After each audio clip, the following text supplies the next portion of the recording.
right. Good morning, everybody.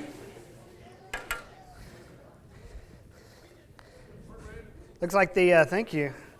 Like the tornado sirens got everybody nice and lively this morning. If you guys, I was not expecting that, which, I mean, what do we expect living in this state? But I know we were sitting there last night, and my mom, of course, is the great mother, even at my age of 39. Storms are coming, babe. Storms are coming. They're going to hit 7:06 in the village. We're close to where you live. So I, of course, just look over. And then in typical Oklahoma fashion, it's like 4 hours later, and I'm still just staring there, like watching the same radar, you know, like we do in the state. We just get entranced by like the weatherman radar. So anyways, that was my evening. So it's good to see you guys all here this morning. Bring this down just a little bit. Do I sound okay up here? I was hoping I'd get to wear Daryl's Garth Brooks headset up here. I've always wanted to wear that, but I'm stuck with the lapel. So hopefully it comes through okay.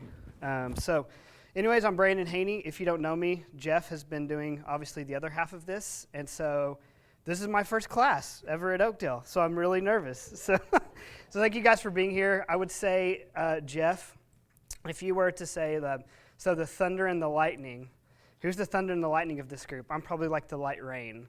So Jeff can handle both sides of the thunder and lightning. So Jeff can free will all that. I don't know if I'm that guy. So I'm going to probably stay in this zone right here.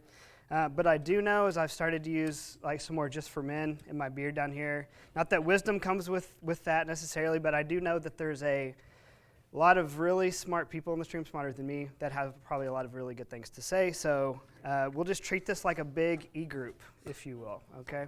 Big E-group. So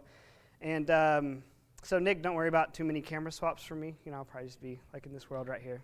Nick, by the way, if you don't know Nick Rutledge, he does a lot with our live stream back there. Really appreciate him. He's just knocking it out of the park with live streaming, so thanks a bunch for him. And also, since we're talking about community and doing this whole life together thing and followership, I don't see Dylan. I know Jeff talked about Dylan's hair last week, and Josh Lance. So if you don't know, the guys usually in here with the neon safety vest in here, and like those guys every single week. It's just, I think Skip did it. Did I see Skip today out there? Okay, so awesome, Skip. But I see them like every day out there, just, you know. So plug for them as well. It's just a simple thing to do, but I know they do it a whole lot. But really appreciate those guys as well. So anyways, jumping into week 3 of followership. So we've got avoiding negative pitfalls. And so I wasn't here last week, but I tried to listen in a little bit on what Jeff said. And it touched on a little bit of the negative side of it, of where we fall short of the followership, where we grumble, where we complain, what do we do with leadership and with our authority, and how does that all fall into place? And so normally you talk about that stuff, and then you say, okay, next we're going to jump right into, all right, let's be happy. What's the solution about this? But like you said, we have 12 weeks of this, and so we have time to dissect this a little more. And so I don't necessarily like talking about the negative just a ton, but it is super important to understand as a followership where we fall into these traps. And so I do want to say, starting out, that this whole followership concept is, in fundamental, not that new, but the way to approach it is. And I say that personally for me is because I realized as I've started to go through some of this and listening to Jeff that probably as followership as a whole, I'm not that great at it. And what I mean is, whenever we're talking about followership, we're also breaking it down to an individual level. And it's that individual level, that individual commitment of where you say, I am going to allow myself to be put out there for that. And so that takes certain characteristics, and some of them I have not quite developed yet or honed. And so I look at this as a personal level, me up here doing this, and I say, you know what? A lot of the things that I've done in my life, a lot of the jobs that I've done, you know, they've all been very siloed. So I've learned to kind of become a silo worker. Not that you don't have coworkers, not that you don't have a team, but I haven't had to collab a whole lot in my life. So this is a really good eye-opening thing for me as well, and so I'm glad we're doing it. So Jeff covered a whole lot of the intro. I feel like I will at least maybe get like 2 or 3 minutes, maybe to do, maybe kind of go over what Jeff did a little bit since I wasn't here. And so does anybody know who this guy is? Yeah. Anybody else before he says it? No? Anybody else? All right, very good. This is Sir Ed Hillary. And does anybody know what he did? Okay. So he and this guy, Tenzing Norgay, they were the first men to ascent Everest. Okay, 1953. Or I guess the official term is assault the summit, which I think is an incredibly awesome way. Now, assault, obviously not used in every context, but in certain things, assaulting the summit is awesome. Whenever you guys did Trek, did they say we're going to assault the summit today? No? Survive. Okay. So they are the first two men, the first manned expedition to make it to the top of Everest. So, and Ed Hillary, and he got even, a lot of people think maybe the Sherpa, Tenzing, actually probably made it up first and drug him, but going back to accounts, it was actually Ed Hillary who made it first. He was not Sir yet, because they made it on the day that Queen Elizabeth II, the day before, she was coronated. And so the word got to her the day that she was coronated that he was from New Zealand, but it obviously was a British-led expedition because that was the sovereign. And so it was obviously this huge, incredible, worldwide rock star event that two men had done the impossible. But there's actually an interesting part to it. And so that's him on actually Tenzing Norgay on top of it. But does anybody know who this guy is? Probably not. This is John Hunt, Sir John Hunt. And so looking back through history and all this time of, oh man, this is incredible, like Ed Hillary, Sir Edward Hillary made it to the top. He led the expedition. It was actually this guy who led the expedition. It was actually this guy who got them all the way to base camp and then picked teams of men to go up. And the first two men failed, and so he put together Hillary and Norgay and said, they're probably our best chance to do this. And so they went up there and got to the top and came back down. But none of this whole thing in 1953 would have happened if it wasn't for him. Now, I know that you can look at a situation like that and say, oh, well, like what a great leader he was to do that. And it's very true. He did display an incredible deal of followership in doing this. And so this isn't necessarily, when I look at a story like this, of like what a great leader he is, because the class is not about leadership versus followership. It's discipleship, individually us, and followership. But I think it does have like some lessons that whenever I saw this, I was on YouTube one day and this was like a TED Talk, and so I listened to just a portion of this story. And it did stick with me, that was whenever we talk about followership in the context of it, and Jeff touched a little bit on this, and this is why I'm bringing it up, is that like humility, I think, is one of the greatest things that is going to drive us to a really powerful followership as a whole. And so a humility of, I'm going to humble myself, not just in position, but of time that I offer to the body, how much I'm going to give ultimately, and how much I'm going to open myself up to be good in this followership. And so as I listened to Jeff talk, that thing just really stuck with me. I saw this story. I wanted to combine the two together. So other things from last week, followership is a choice, a commitment, which we've talked about. And then Joshua and Caleb versus the rest. And when we have problems with leaders, we should approach them cautiously. In matters of opinions, let it go. And then finally, last week, Jeff discussed the lessons of followership in context of the Israelites, an incredibly dysfunctional family, are difficult at best and require focus and divine help. And so, God did not take the Israelites on the shortest path to Canaan, and we are much the same.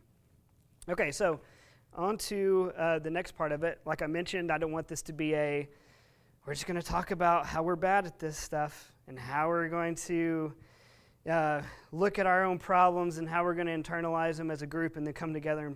Not necessarily, but I think it is important to understand that we as human beings in the condition that we're in, we cast a lot of shade on these Israelites. And it's kind of funny. It's the whole pot and the kettle thing. It is, you look back and you're like, well, really? Are we that different than the Israelites? Is our story ultimately, in the huge context of creation, that different? Not as much as we would think. So if we could, let's go ahead and talk about just a few things I think that the Israelites did and that we tend to do as well. So let's look at Exodus 14:10 through 16. If you have your Bible, which I think is always funny. Like, we always have our Bible now these days. But if you will pull your Bible out, if you'd like.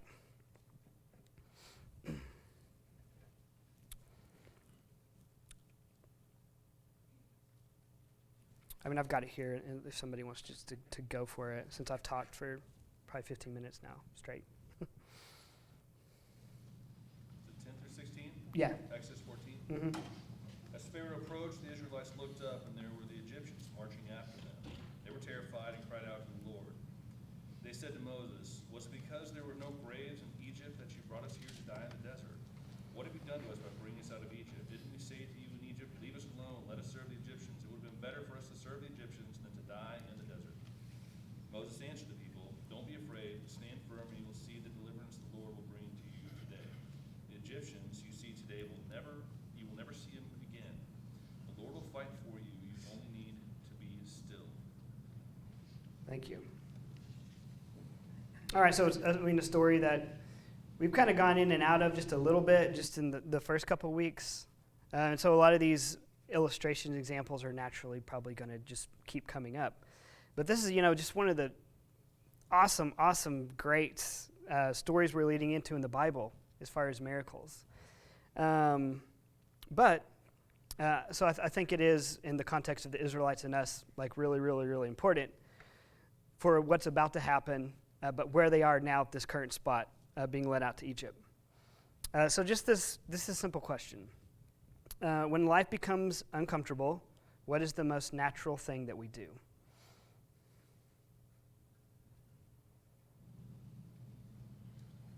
Like, what's the thing that whenever something is tough, something is hard, something is not going our way, like, what is our first inclination? Complain, right? Okay. I remember thinking back to my parents whenever, something wasn't right with somebody or with us, probably most likely. Like, complaining was just normally contained to those around you. Complaining now has this whole other, context, doesn't it? Like, this whole other outlet exists in which this complaining just really happens. I think it's kind of funny these days, too. I don't know, we as a guy up here, we talk about sports all the time, so I'm going to try not to be too sports-centric here. But it seems like whenever I was getting into sports as a young guy, and SportsCenter was on, watched SportsCenter every night, and sports was just like showing you what happened in the sports. Same thing with the news. And it's kind of funny now how a lot of times we have molded ourselves to, whenever we watch sports, whenever we listen to the news, it's almost like we're coming in to listen to the commentary about what somebody is saying about the news. Like, we want the news, but I want to hear somebody's opinion on what they think about it.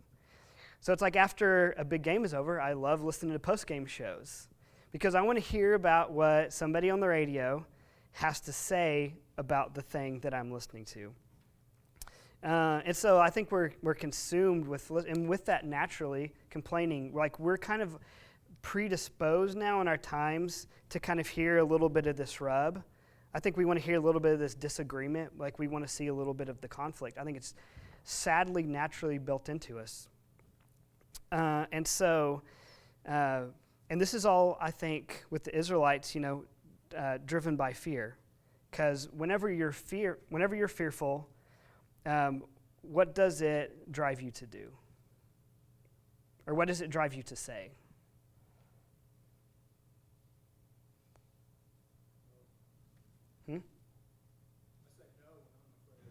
Right? You say no? Blame someone else. Right? I think you think differently when you're afraid. Okay. Like, maybe all rationale goes out the window. You just start I'm so blinded by this fear that I can't see the other side of it, Sure. where I would typically see it. Mm-hmm.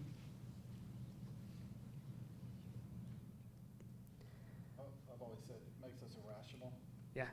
Pain and fear make you think things you wouldn't normally think. Mm-hmm. Just like the Israelites, we'd be better off in Egypt. How long they've been crying out to be delivered. Right. And now they're like, let's go back to that. Mm-hmm. For sure. And so looking at these Israelites, I think what fear is causing them to do, and what you all have said, is say unwise things. Now, I can say an unwise thing to myself. I can say, in a state of fear, an unwise thing to my wife. I'm having to watch that now with my kids around because Sutton is just an incredible parrot. Like, she's just awesome how she soaks it in as a sponge and can just right back out. So the other day I'm like, I can't believe, wow, I got to watch it. And so they're saying all these unwise things. And so, fear is the catalyst of that. And so I can do this individualistically between me and God and say these unwise things. Obviously, I know how he feels about it.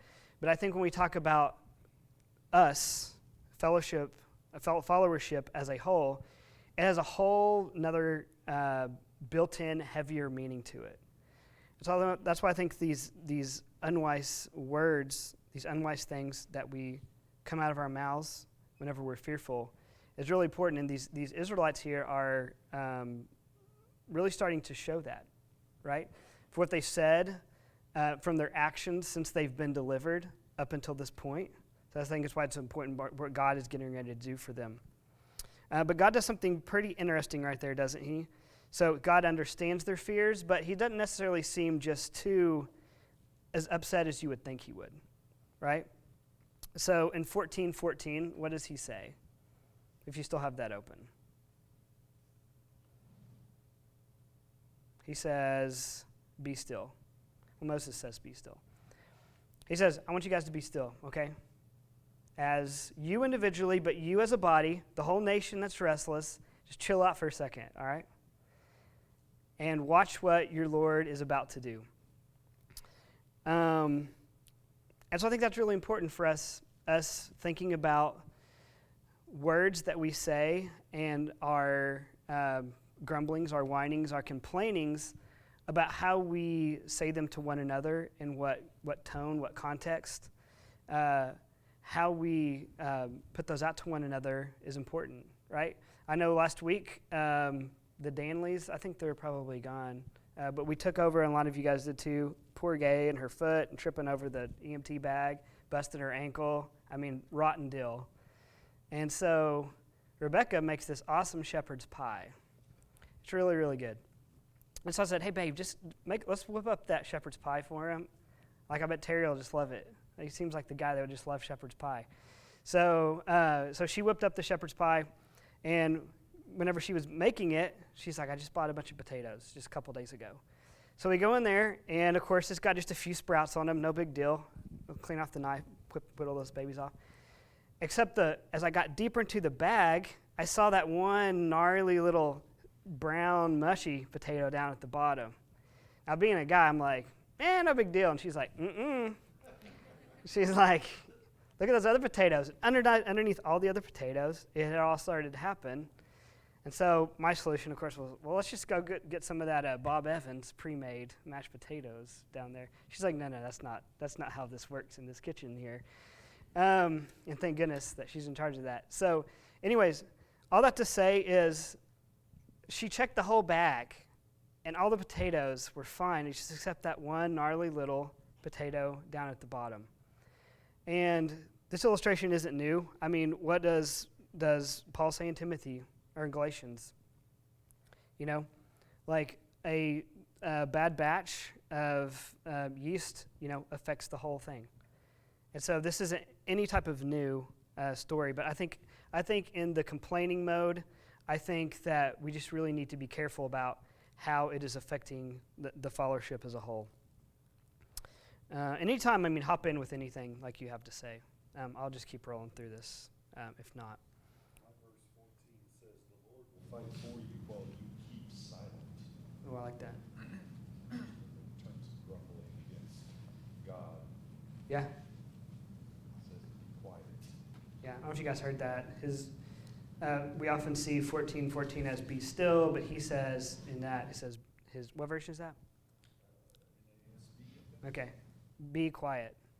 It's fine. That's a cool little relation to this.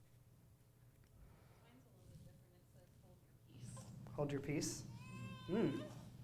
Okay, I like that too. It's really good. Hey, Brandon, I don't know if my first reaction when I'm worried or afraid is to be quiet. Mm-hmm. I kind of process out loud Yeah. a lot of times. You know, what if we made that our first reaction, especially with a community of believers where we're all in this together. When someone offends us or does something we wouldn't like them to do or not the way we would do it, instead of just running our mouths, be quiet and think about it first. You know, but I think that's definitely a practice, something you have to learn to do. It doesn't come naturally for us, at least not for me. No, for sure. I mean, oh, God, sorry. I'm also thinking that, God doesn't panic when the people are restless or uncomfortable or afraid. And, that goes to what you're saying is just because something happens in our body that makes you uncomfortable doesn't mean it has to be fixed immediately. Mm-hmm. It doesn't mean that it doesn't have to be fixed. Right. But it doesn't mean that it has to be fixed immediately. Mm-hmm. And it doesn't mean that the purpose of what God was doing in that place was to keep them from being afraid. Right. And I don't like that part of the story. Mm-hmm. But, God had a plan. It was going to take some time. They weren't okay with the time. Mm-hmm. And Right. God was okay with them not being okay Yeah. for a time. Yeah. For like 40 years. But you specifically, yeah. If you think about it, like, okay, so here is where they're going, and this path, obviously, from here to Canaan, if you just go for it, like 40 years, what? Of course, obviously, there's things he knew that they couldn't handle, like the Philistines, and so, he has these milestones that he's going to take them through to eventually get there. I think this whole, like what you just said, like is perfect. So they're at this incredible moment of complaint, doubting everything, doubting Moses, saying, we should be slaves again. It was so much better. And then God says, I need this moment where them as a whole nation, I'm going to visually and physically and all the senses, I'm going to put the Egyptians behind them, like literally. Like I'm going to erase them. And so when they turn around and try to look back at this old life they have, like it doesn't exist anymore because it's all underwater. I think, and so like we do that, it's awesome to see the Israelite story time and time again, because between that event and then Mount Sinai, like there's a whole lot of stuff that happens in between now and then. And God's saying, we need another huge milestone for these people to establish them as a true nation. And so I'm going to have another incredible event for them, and it's going to be the Ten Commandments on Mount Sinai. So we're going to march all the way down that way, and then we're going to head up.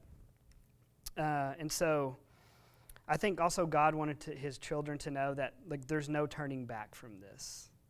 Like you can grumble and you can grumble, and you can doubt me, and you can doubt each other, but this is going to show you to your face that I delivered you, and there's no going back from it. So I think we've established that we probably whine a little more than we should. And there's one thing I wanted to ask too. Like, do you think, though, in complaining, I know there's different levels of it, and we're going to get to the worst one that God hates just in a little bit, and this is going really fast. But is expressing dissatisfaction wrong? No? Expound. 60 of the Psalms are Mm-hmm. limitations. Yeah, I was going to say limitations. Mm-hmm. Which I think, as Daryl said, is trusting God, but asking why. Mm-hmm.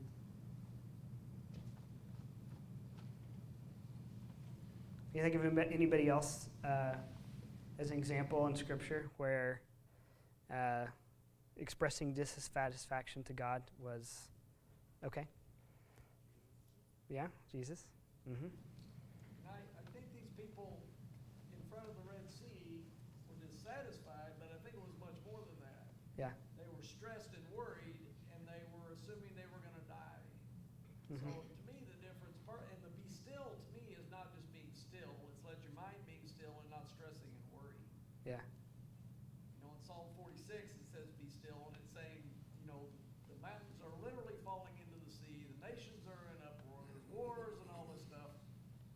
And it just says be still and know that I'm God. I hear that stress and worry. Don't stress and worry. You can be concerned Mm-hmm. and express dissatisfaction, as you say. Yeah. But I think when it gets to be stress and worry and unsure about what tomorrow is going to be and all that, I think that's when you're crossing the line, at least the way I read it. Mm-hmm. Okay.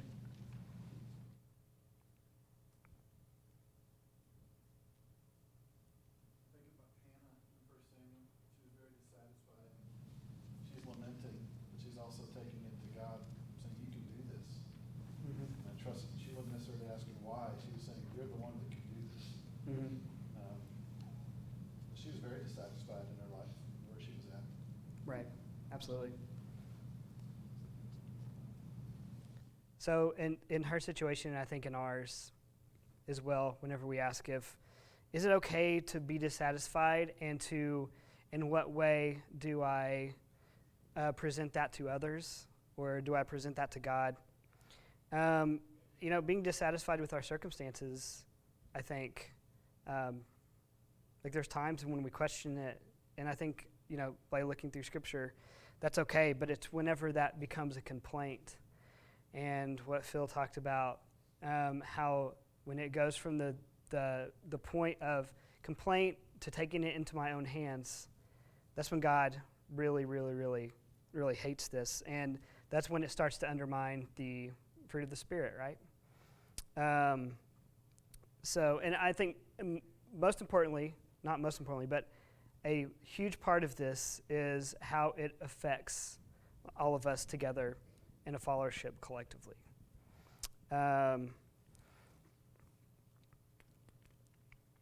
So time-wise, I'll probably just shift gears just here a little bit.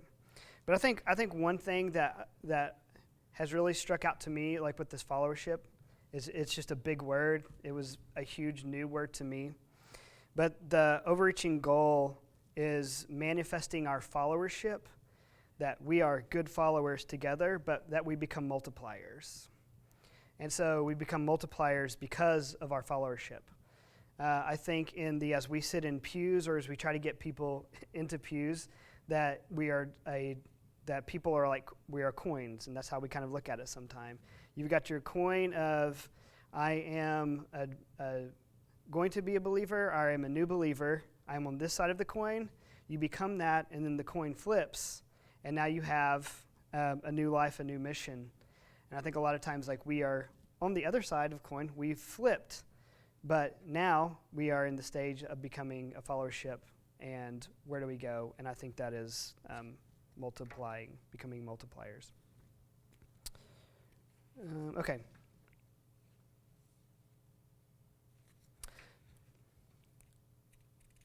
Okay, so what is the answer to all this? Well, that's a pretty big one. But more importantly, look at it as like, what will help in this situation? What will help us in our states of groaning, complaining, not just with our families, hopefully not with coworkers, because we need to be good examples. That I fall short of this. This one's a really hard lesson for me. But what is the thing that is the deliverer of these complaints, physically, anatomically? Is that right? Yeah. The tongue, right? The tongue. Whenever I was younger and I would read James 3, 1 through 12, or the teacher would get up there and he's like, it can cast you into the burning fires of hell. Man, like, when you're like, man, this tongue thing is just a bad deal. And so that has stuck with me like to this day, is this verse. And so I'll pick it up in 9 real quick. With the tongue we praise our Lord and Father, and with it we curse human beings who have been made in God's likeness. Verse 10, out of the same mouth come praise and cursing. My brothers and sisters, this should not be. Can both fresh water and salt water flow from the spring? Brothers and sisters, can a fig tree bear olives, or a grapevine bear figs? Neither can a salt spring produce fresh water. So this whole tongue thing is a pretty big deal, and it is the catalyst here. And so, I think for me, the thing that is so hard about the tongue is that we are emotional beings, and so I think this has been really, as COVID has happened, and emotionally, I think a lot of the world has just really changed. I think the structure of how we think about things and how we react to things has really morphed. And I think, not to get too scientific and weird here, but you've got your limbic system, and then you've got your think brain, your prefrontal cortex, your hippocampus, your amygdala. And so normally, as Christians, and there's the Psychology Times has come out and several years ago and said they think they found like the God gene in the brain that makes like us predisposed to believing to God. I mean, that's just, all just like a bunch of scientists just having a bunch of funding and not really know what to do with it, because it really doesn't matter if a scientist says this or not. But the point is, I think with me, how we become very irrational to situations is, and especially in this crazy post-pandemic time we live in, is all of a sudden we've got this think brain where God says, I want you to be patient, I want you to be still, and it's battling our natural emotional self, our limbic system. So when we get in these times of stress and we're taking things on individualistically, maybe not as followership as we should, sharing out burdens, what happens is, and scientists, researchers call it this, the amygdala hijack. So when the amygdala hijack happens, is your thinking brain, your hippocampus becomes so overwhelmed and overheated that what you say, what you think, how you rationalize things really become muddied. And I think now more than ever, we are just in this state of where emotions are driving things. Just look at how people are reacting to one side of the aisle on an issue versus the other. Think about how you say things now that you might not have said before, or maybe how you do it. How you might not say this, but we have no problem sometimes going online and being like, bam, showed y'all. Like that, like we so want to prove a point, we so want to be right, we so want to be on a certain side of things that I think it's really time for us in this context of the tongue just to sit back and say, how is this not proving my point, but how is this helping the Christian body as a whole get to where we want to be as followers? And so I'm kind of running short here a little bit, but I think in helping out the tongue and helping us really watch what we're saying and how we say it is to overall flip that narrative of being discontent about certain things and being grateful. And so you mentioned the Psalms a little earlier. Obviously, lots of laments in there, but lots of joys. There's one thing I wanted to touch on real quick too. And so there's several different kinds of complaints, I guess, if you will. But I think the one that I was talking about is because it gets really, really kind of muddy when we talk about complaining of like, does it have to be a Pollyanna all the time? Like, does it have to be like this person, like, it's just really hard not to complain or not to question and wonder about the thing that's going on in our lives. Like we said, no. But I think there is one that God really hates, and that is the grumbling. So if we noticed here what the Israelites, one thing they were doing, they were not just complaining, but they were grumbling. They were saying to themselves, in a certain way is, and grumbling is described as mutter and discontent, find fault, to make dull or inarticulate sounds, to growl or mumble in a bad-tempered complaint. And so whenever I ask the question is, how does it affect the body, complaining? This is how the body was affecting this is how the grumbling was affecting like the Israelites. It wasn't just complaining. It was this whole other bad attitude about how they were going about it. And I think that is like the really harmful one. And God hates it. And Paul says, don't do it. I lost one of my sheets. No, I found it. He says in Philippians 2, 4 through 16, do all things without murmuring and disputing. So like he's pretty clear on it. In Ephesians 4:29, do not let unwholesome talk come out of your mouths, but only what is helpful for building others up according to their deeds, that it may benefit those who listen. So he's kind of encompassing everything that we're just talking about right now. Don't do these things. Why? Because we need to benefit those who are listening and those who are maybe not actively listening yet. It's setting up that foundation. So I'm just going to go ahead and close with this. Like I said, I'll look forward to the time when we get to the talk of here's what we do and here's why it's so awesome. Like here's the benefits, and when we go through all of the pain of really working on this together and understanding why it is so hard and why we do the things that we do, that these are the rewards from it. But like you said, we have some time to go through this. And like I said, this is a hard concept.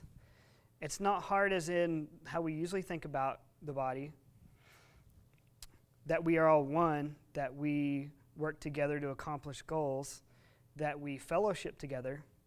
Like none of that stuff is new. But this is a daily thing that says, I'm going to be a part of this, and I'm going to I'm going to be humble, and I'm going to drop guards that I have put up and be transparent enough to be helpful to others. And for me, that's really, really, really hard. Ask my wife. She's like, talk, Brandon, talk. Like, use your words here. Tell me what's going on here. And so that's why this is really a challenging thing. So, wrapping this up, let's not make bad actions based on fear, grumbling, complaining, and it's of course because it's natural to us in a fallen world. It's a second nature for us really to do this. So obviously it hurts us, but we are striving towards making multipliers out of as followers and followership. And so let's remember that as we go through this next week. But one thing I never really thought about as much, and I always did maybe subconsciously, but now this whole followership has made me think about it a little more. So one of my favorite, especially in relation to this week's lesson over the parting of the seas. So one of my favorite songs is Had It Not Been for the Lord. Had it not been the Lord, he was on our side. And so I think it's in maybe the second verse is, the waters would have engulfed us, we would have surely died. Okay, so somehow that popped into my head last night, and I just thought, oh my gosh, that's incredible. Like, I love that song. It's one of my favorite songs, and this fits this so perfectly. But I've always sang that song, and I've always sung all the other songs that have we and our in them. It doesn't say the water would have engulfed me, I would have surely died. Or another one that popped up on Spotify is, we fall down, we lay our crowns at the feet of Jesus. We cry, holy, holy, holy. It's not, I fall down, I lay my crown at the feet of Jesus. Of course, yes, it's you personally submitting. But is all of this great thought, and it's such a peace and an ease, is we. This is all a we thing. And so the water would have engulfed us, we would have surely died. I think whenever we can understand and open ourselves up really to the power of what we have, and every day saying like, yeah, it's going to be tough, but I will commit to fitting in any way that I can to this body to really help it grow, then I think that is some really powerful stuff. So that's all I have for today. Kind of all over the place, but anybody have anything else as far as they would like to wrap up with here or summarize or say better than I probably did? No? Tired of looking at me? Don't worry, you got 5 more times. But really, thank you guys so much. You guys are awesome. I love being a part of you, and I'm going to try to me personally, do a better job of fitting myself in to the overall narrative of the body and this idea of fellowship, and I hope that we can all do the same. So I'll close this with the prayer, and then we're done. Dear God, we don't want to take these times for granted. We know that whenever we are together in a room like this, that you are here, and we ask that things that we talked about today, this idea of fellowship, that we ultimately use it to grow closer to you, to multiply, and to become stronger in each other's lives. There's many gifts, many talents, and we ask that we please just have opportunities and have the courage to be open to those as we seek to do better for you and do better for each other, and ultimately bring a world that is seemingly every day getting a little darker, closer to you. We thank you for all of your blessings. We thank you for each other. We ultimately thank you for Jesus. In his name we pray. Amen. All right. You're dismissed. Not dismissed.